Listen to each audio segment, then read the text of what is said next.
नाम के एक व्यक्ति की। वो एक होटल का मालिक था। वो बहुत सीधा साधा और साफ दिल का इंसान था।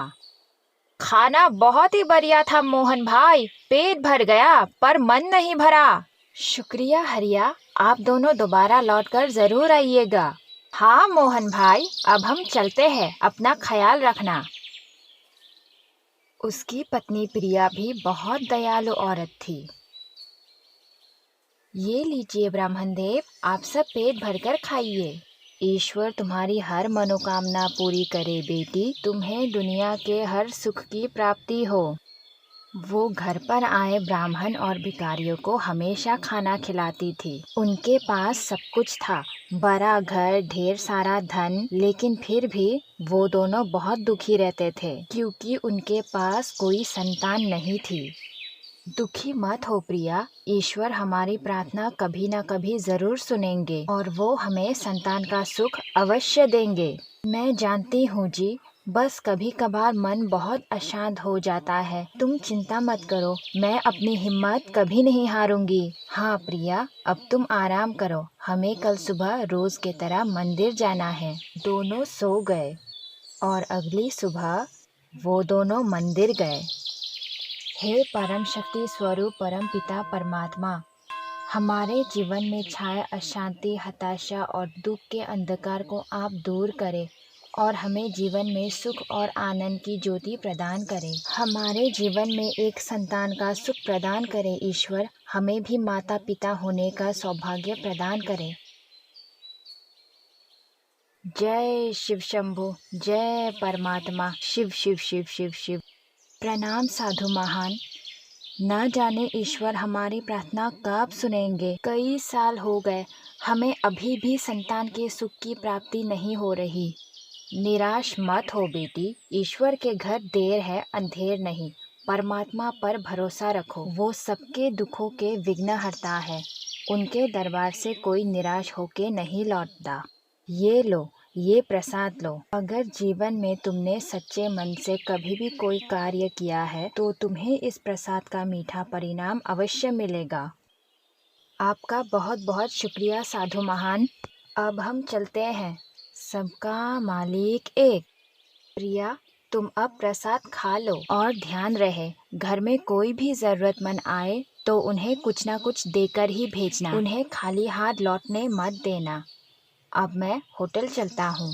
प्रिया ने प्रसाद खा लिया और रात हो गई और इसी तरह कई दिन बीते और फिर महीने भी बीत गए और एक दिन 5 महीने बाद ईश्वर ने उनकी प्रार्थना सुन ही ली।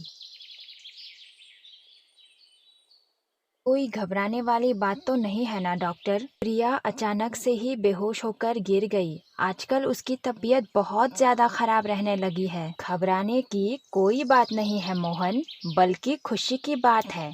तुम पिता बनने वाले हो, अब तुम्हें भाभी जी का और भी ज्यादा ध्यान रखना होगा। ये तो बहुत ही खुशी की बात बताई आपने। ये लो, हर कोई मिठाई खाओ, आज बहुत खुशी का दिन है। ले लो मिठाई, ले लो। ये लो, तुम दोनों भी ले लो। बहुत बहुत बधाई हो मोहन भाई। और फिर 4 महीने भी बीत गए। प्रिया ने एक प्यारी सी बेटी को जन्म दिया। ये लो मेरी प्यारी बच्ची, तुम्हारे लिए ढेर सारे खिलौने लेके आया हूँ मैं। मेरी बच्ची बहुत सुंदर है, बिल्कुल एक राजकुमारी जैसी। देखो मेरी राजकुमारी, तुमसे मिलने तितलियां आई हैं।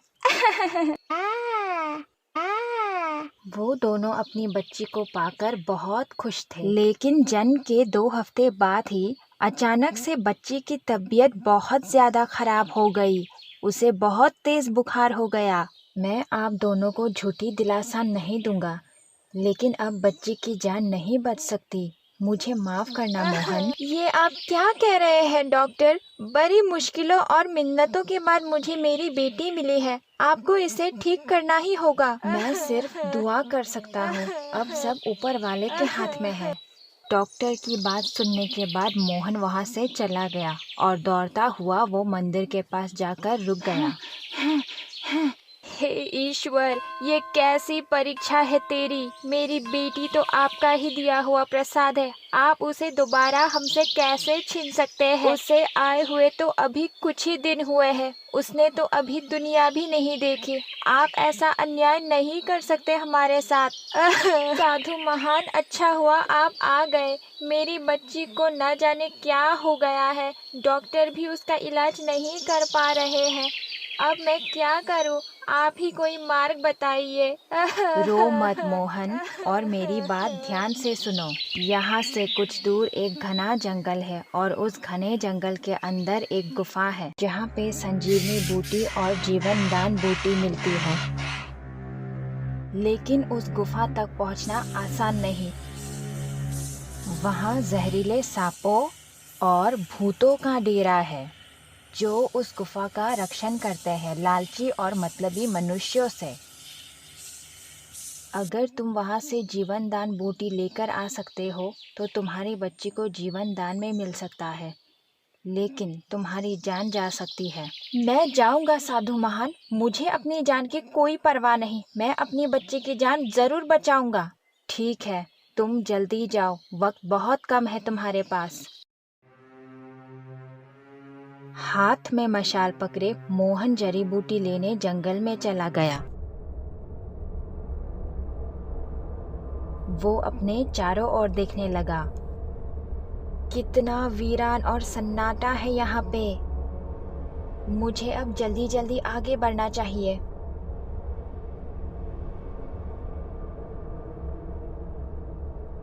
ये क्या? लगता है कोई इंसान आ रहा है। आ तो गया, लेकिन यहाँ तक पहुँचेगा नहीं, और पहुँच भी गया तो जिंदा नहीं लौटेगा। हे काली गुफा के शैतानों, जाओ और गुफा की रक्षा करो। मोहन आगे बढ़ ही रहा था कि उसके ऊपर गुफा के शैतानों ने हमला कर दिया।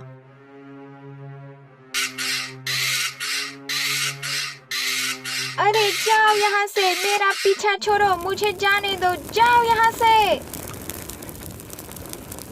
हे प्रभु, तेरा लाख लाख शुक्रिया, बस कुछ देर और मेरी रक्षा कीजिए।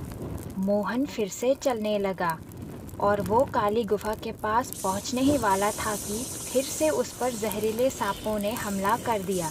हे प्रभु, मेरी रक्षा करो मेरी। मशाल की आग से सारे सांप जल गए।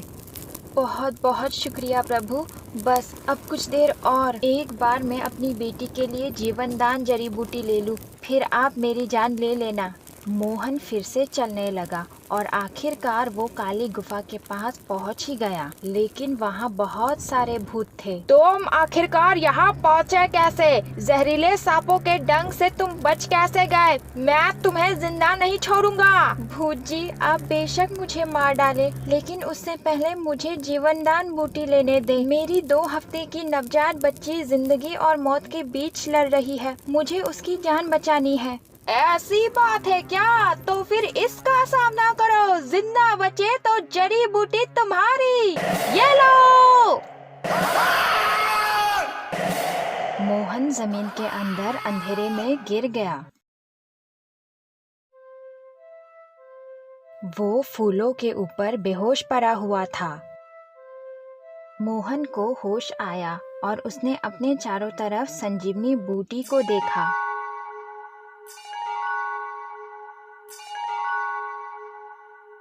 ये तो संजीवनी बूटी है। आखिरकार मैं यहाँ पहुँच ही गया। अब मेरी बेटी बच जाएगी।